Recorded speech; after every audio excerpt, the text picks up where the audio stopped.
Action. Action. Okay. All right, we'll call the meeting to order. Billy's going to lead us in the Pledge of Allegiance.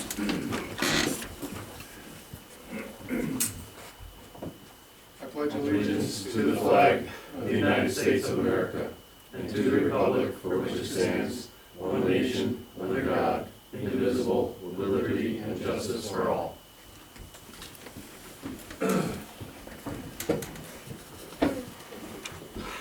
All right, first item, anybody here wants privilege of the floor?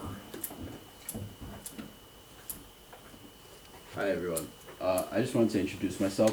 My name is Jerry Thomas. I'm the new owner of Buena Vista Inn, and I'm very happy to be here.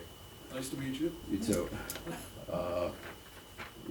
Business is going all right. I mean, the main reason I wanted to come here was to talk to you guys about some issues I'm having, specifically with the previous owner. We did our due diligence to check for competition and such. But the previous owner didn't tell us about the Sherwood's Inn, and they seem to be, most of our over 75% of our business is during the summer, and Sherwood Inn only operates in the summer, so it's causing us quite a bunch of problems. That it's going to make us adapt into different things. I'm planning to change most of our. We're planning to do a lot of renovations. First off, I know that you guys, the Sherwood's Inn came about because of the Buena Vista of not, being, capable of handling, guests and such because of, the previous owner. They didn't do a good job. I'll be honest on that. They were very stingy and a lot of stuff. But, we're gonna make sure it looks as good as I saw an old picture of it, and it looked beautiful. And I'm planning to bring it back to that. And I'm hoping with your help that I can do that. Yeah. And whatever we can do to help you, we'd be more than happy to talk to you. That would be great. Yep. All right. Nice to meet you. Nice to meet you. Thank you. Jerry, congratulations on owning. I think it's got huge potential, and I'm Thank glad you. to hear that you've got the big plans for it. You should feel free to join us at the Chamber of Commerce. Bob is on the board of the Chamber of Commerce, and so am I. Okay. And Al, who's not here today, but we'd welcome you there, and we can help you a lot. I know that the college was interested in helping, pro bono type stuff, if you're looking for help. So, yeah, we welcome it, and Okay, great. I think you could do really well, and we're here to help. Thank you. You. Looks like the rest of them are on the agenda, so I guess we'll move on. First up, we've got the Undersheriff, Craig DeMond, here to. Oh, yes, we would better do the minutes first. Keep it in mind. We'll keep it in order, otherwise I'll get confused. We'll give Craig a minute to get ready. Has everybody had a chance to look at the minutes from June 14th's meeting? Yes, sir. Is there a motion to approve them? I'll make that motion. Is there a second? Second. All in favor? Aye. Okay, now, Craig. Thanks for coming in tonight. Well, thank you for having me. I don't know where you want me to go. If you want me to just speak from right here, if you want me to come up and so the whole audience. And generally, when I go to town board meetings, address the town board. But I try to adjust the audience as well. We are you know, in video, so. so. If you come up here, then you'll be on television, and then you'll be. Well, that's right. I'll stand off over here. We can put a bag over your head or something, yeah. I appreciate the opportunity to be here tonight on behalf of your Sheriff, Tom Mills. It's a privilege and an honor to appear before the Delhi Town Council and members of the community to give you a little update on what we're doing with the narcotics issues that are happening around the county. The supervisor asked me to appear and give you kind of an update. Back in 2012, we'll try to be as brief as possible, but I'm willing to entertain questions for as long as you want me to have me here. Back in 2012, we noticed we had a significant problem here in Delaware County with opiate abuse. Started with prescription drugs. We experienced a 297% increase in felony level drug arrests in 2012. And that caught our attention, as you can imagine, very, very fast. And we said to ourselves, oh boy, is this just us? Is it just Delaware County? Is it the surrounding counties? Worried about that time everyone started talking about it. And we found out that it wasn't. It was a problem that was prolific statewide that was creeping up on us, especially with the opiates, with the prescription drug medication. But it quickly changed from that to heroin. And how that transition happened was the state legislature was actually a little bit ahead of the opiate problem with the prescriptions, and they created a program, a state database called iStop. And iStop forced doctors to enter their narcotics prescriptions into a state database so that people couldn't go around and doctor shop. So I couldn't get 30 oxys here and 30 hydrocodones there, and and that's what was happening. And then people were going out, and it was a very lucrative business. They were selling the prescription medications. iStop basically squashed it. It took the, we still see pills, we still see a little bit of diversion when it comes to prescription medication, but not a lot. It's mainly heroin now. And because the cheap alternative, OxyContin and hydrocodones are synthetic forms of heroin. That's what they are. And so people just went to what was cheapest and most available, which is the heroin that's available on the street, and then the next thing you know, we had a huge heroin problem. And not just us, but again, all across the state, all across the Northeast. I mean, Vermont is about to tip over, really. They're that close, the state of Vermont, and we're kind of close behind them, really. I don't need to preach a lot of doom and gloom, but it's pretty bad out there. So we decided, just due to the overwhelming numbers, I've been quoted a lot by saying we're not going to wrest our way out of the situation, and that's exactly what we determined, that this is not a problem that law enforcement alone is going to solve. So what we did is we created, the sheriff wanted to create a drug task force, Delaware County Drug Task Force. He made me the chair of that task force, and this is where we brought in all stakeholders that are involved in addressing this issue, whether it be our human service agencies, parole, probation, education, anyone that has a stake in the game.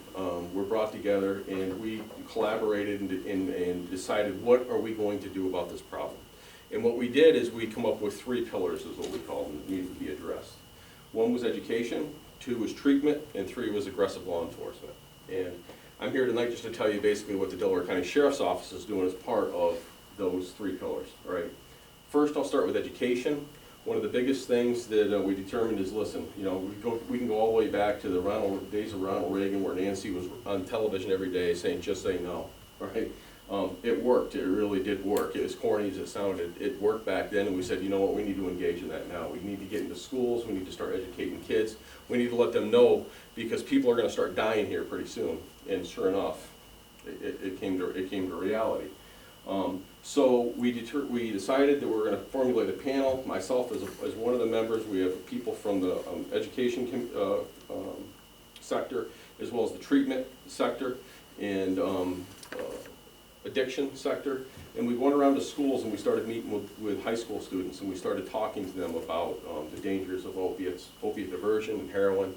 And what was funny, when we first started doing that, one of the individuals on the panel is a recovered heroin addict, and she has a very touching story. She's the example of the system going right, and she's the minority, and she'll tell you she's the minority. But she has a very touching story that she delivers to the students that they can really relate to. Anyhow, the students in high school told us in the first few presentations that we did, yeah, we get it, you don't need to talk to us, you need to go talk to the middle schoolers. And we were like, wow. I mean, that really hit us hard. So we did, and we've been doing that, and we've been in almost in every district. We've been here in Delhi, we've been all over the county and districts and performing these education forums for kids. On top of that, we've also done community forums, where myself alone sometimes goes out to the town board meetings, village board meetings, different types of civic groups, gives presentations to the public.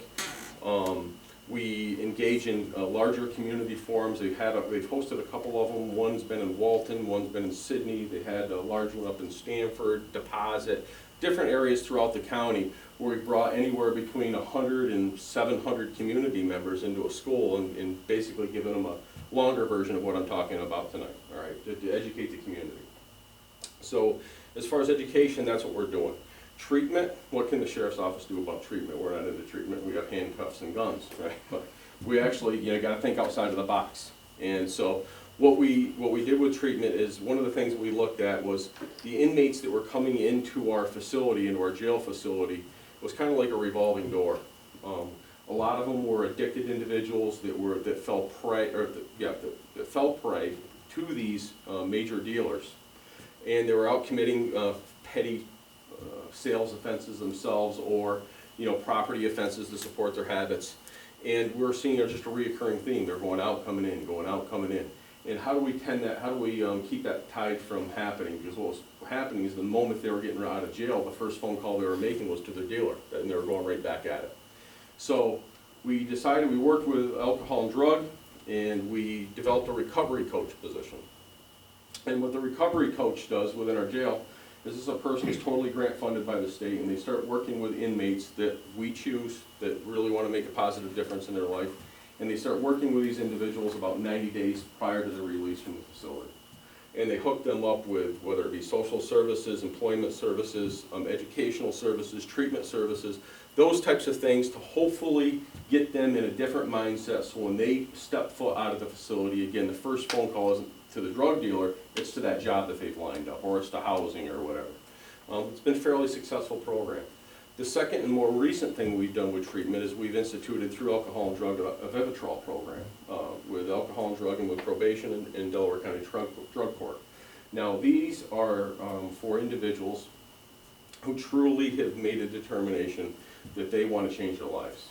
This is a costly program, it's not cheap.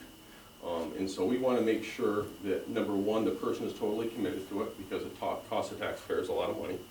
And number two, my personal stake in the game was no career dealers, right? We're not going to have the businessmen dealers of our community that are causing this problem use this as a diversion to skirt their responsibility. That isn't going to happen, all right? So I can promise you that will not happen.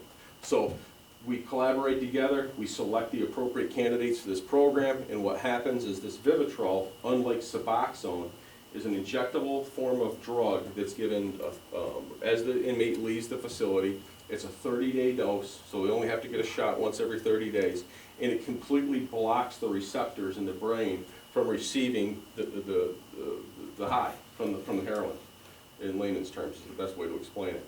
So rather than Suboxone, which is just basically a legal form of heroin, this is a drug that where if they went out and they tried to use drugs, or tried to use heroin or any other opiate for that matter, once they're released from the facility, it totally blocks the receptors in the brain, they can't get high. And of course that's monitored on a 30-day basis with probation and with drug court, okay, to help keep them successful. We've had 2 individuals that are in the program so far. One has been very successful. The second one is, he's kind of teetering, but they're keeping an eye on him. But it's something different than just maintaining the status quo. So that's what we're doing with treatment. With aggressive law enforcement, I mean, that's our forte, that's what we do. I think we've done a pretty good job. You probably see the stuff in the press all the time. We're constantly rounding up these drug dealers from one end of this county to the next. We're responsible last year for 67.4% of the felony level drug arrests into Delaware County Criminal Court, all right? That's a little agency, all right? It's a small agency with 3 drug investigators that do other things other than just drugs. So I'm very, very proud of the work that they do because they're doing a phenomenal job. They're really doing the lion's share of the work out there and collaborating with the other law enforcement agencies that are out there, whether it be Village PDs, the New York State Police.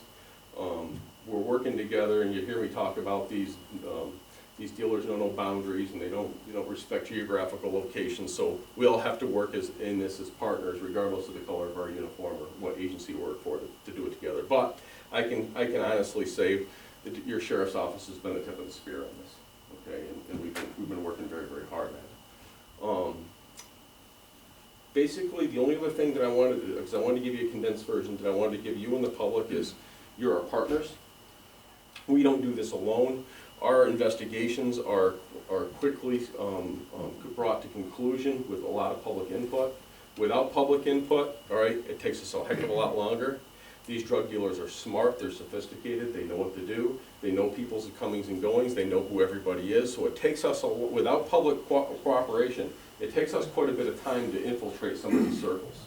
Anywhere sometimes between 18 and 24 months to get into these people. Because I'm not looking for the guy who's just doing a little weekend hobby, all right? We're looking for the guys, if we take out, it's gonna make an actual difference.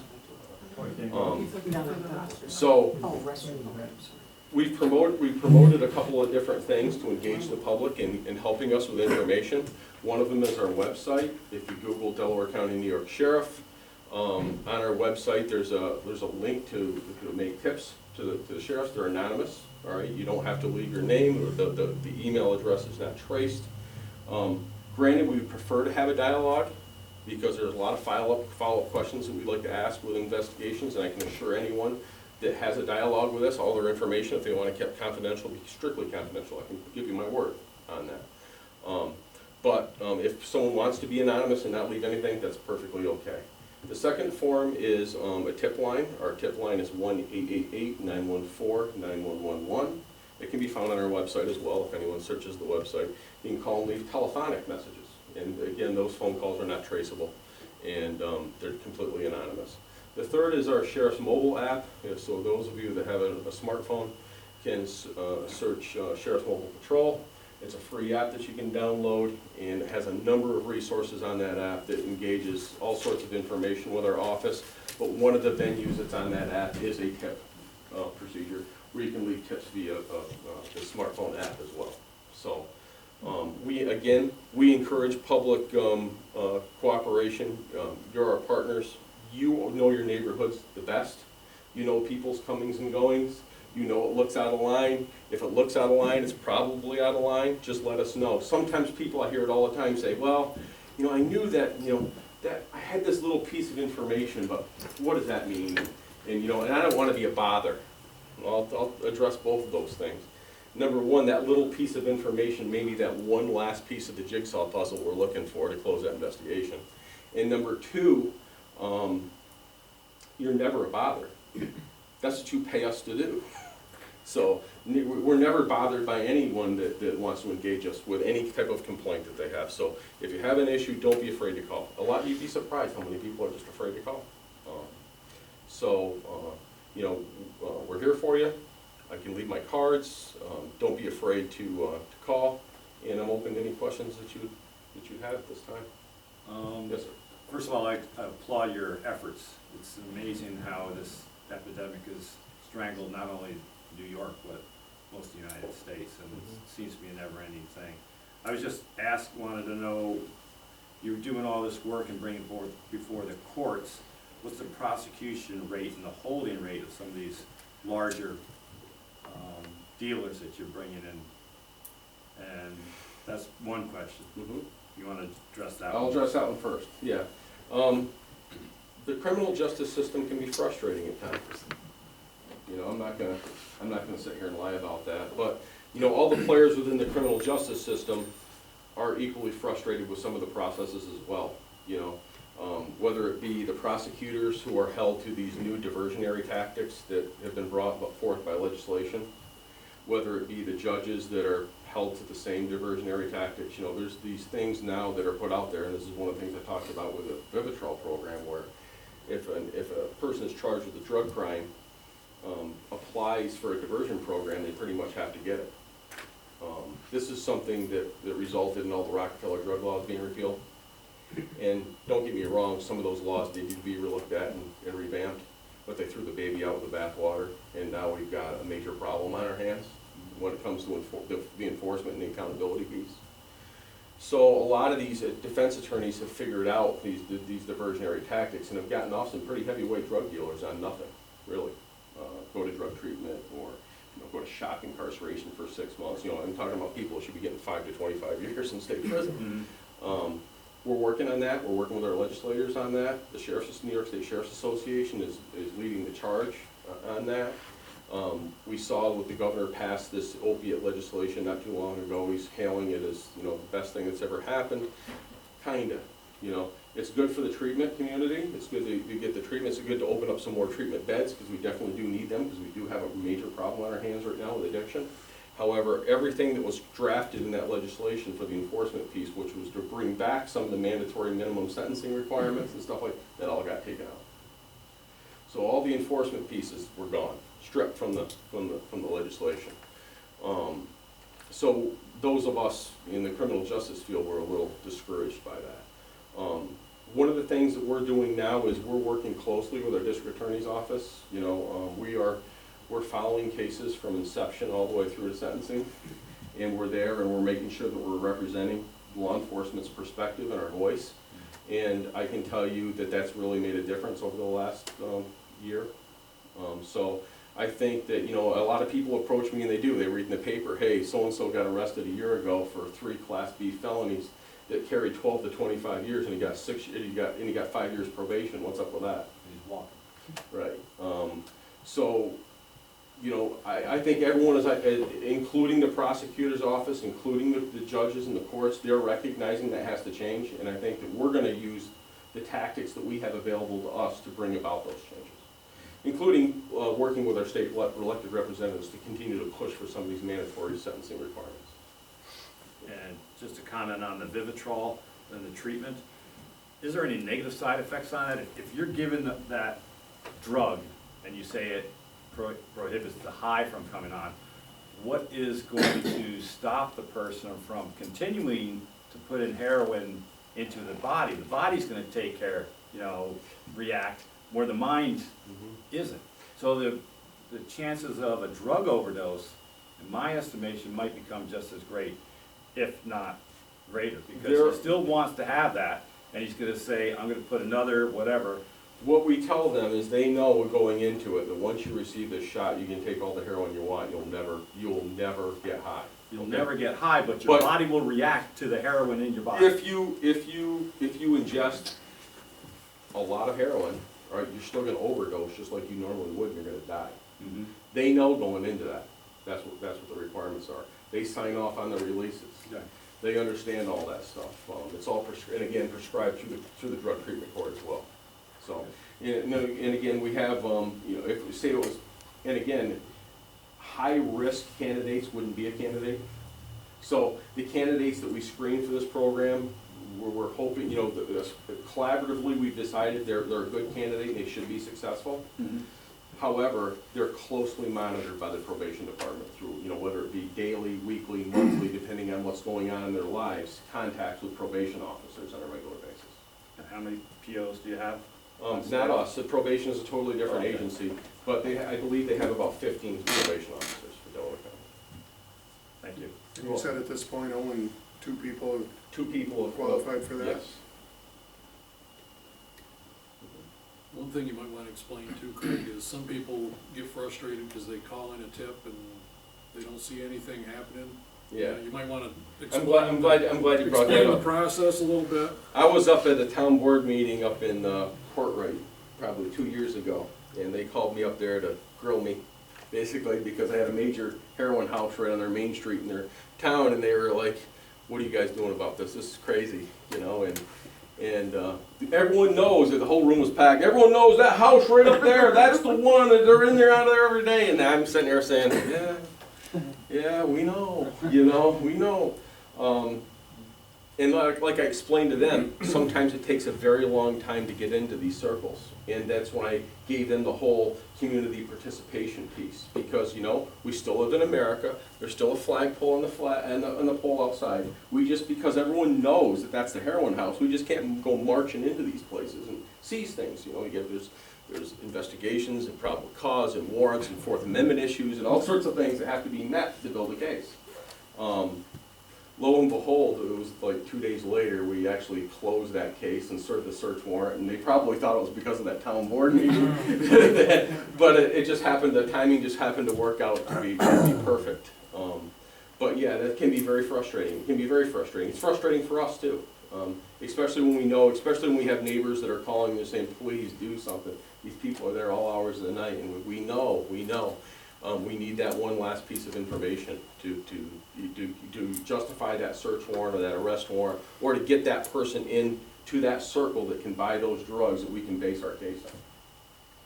And in a lot of cases, they're still waiting to go to the grand jury. We have right now, I'm not gonna give you a number, I'm just gonna say several. There's several cases right now that are pending grand jury. So, Just and, you know, because you don't see it doesn't mean right, something isn't. in the grand jury site, you know, we can't rush grand juries. The calendar is what it is. There's only so many grand jury sessions and so many cases that can be brought before the grand jury during those times, and, you know, we just gotta basically wait our turn in line. We do work with the DA's office in the court, especially the DA's office, because he pretty much controls the grand jury process. If we have a very prolific problem, if we have someone that this is a real bad one, this one should be the top of the list, to kind of reshuffle that deck and get those cases in quicker. Anybody else got any questions for Craig? I think it was important, I mean, I appreciate you presenting, and Mark asked the same question I was gonna ask about for the public to understand length of time. Though I think that we should reiterate for the press and for anybody who watches on TV, what you said about the middle school being the target, and that parents should understand that their kids are more sophisticated than they realize at a much younger age, so. You're not kidding, and I'm glad you bring that up. We have a prescription drop box at the sheriff's office, so any narcotics that you happen to come across, that parents have it or grandparents have in their medicine cabinets, they should dispose of them, get rid of them.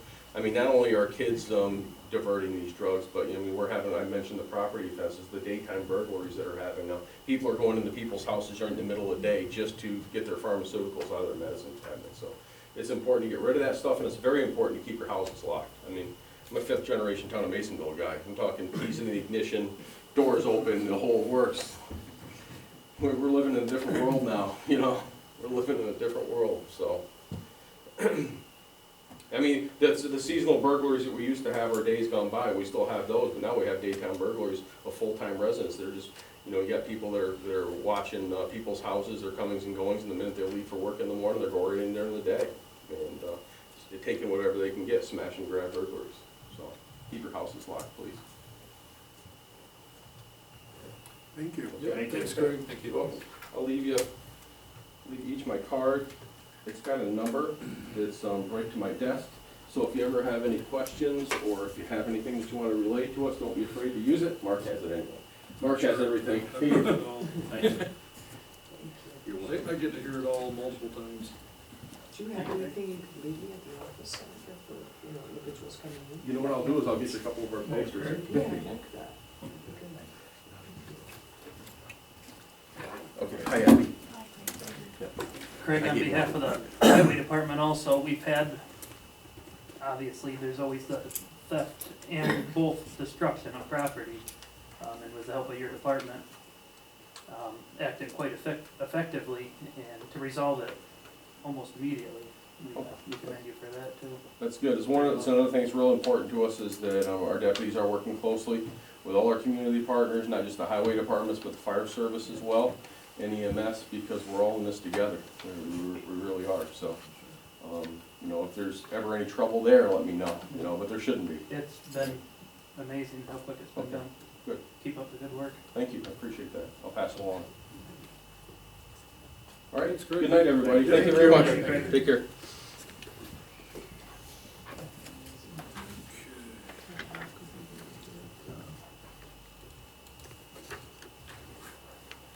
Under old business, from last month, we were discussing Mark Calcano's request to help us out as a town constable. Maybe for everybody's benefit, if you just kind of want to explain what benefits it has to you and Jim and your business, you know, for you to be, you know, a peace officer for municipality, and Sure you want to follow along? I'll do the same as the undersheriff and. No, I think you should stand where the camera. I should have stayed here, in front of the camera.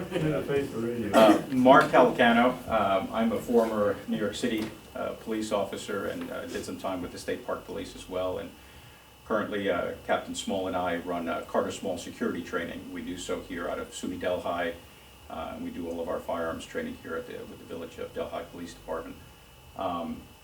In speaking with Captain Small regarding a potential peace officer position locally, he mentioned that the town had a constabulary. I was elated to hear it because I've been looking to get sponsored back onto the register in New York State because it really helps in a lot of what we're doing with not only training private citizens and becoming security officers and armed security officers, but also it enables me to assist Captain Small in training law enforcement. So it really does a lot for me personally, but for what he and I are working on. And also I'm sort of a lifer A lot of us that are in law enforcement do it because we have a really big passion. I had a huge passion when I was a New York City police officer, and I continue to have it, and I've been searching for the right fit. I do have a security company as well, aside from the security training school. I own a security firm. So I'm very busy with that and the training, which I spent quite a lot of time up here with him. But I've been looking to find something that fits. And he mentioned the constabulary position here. He and I had met with a couple of municipalities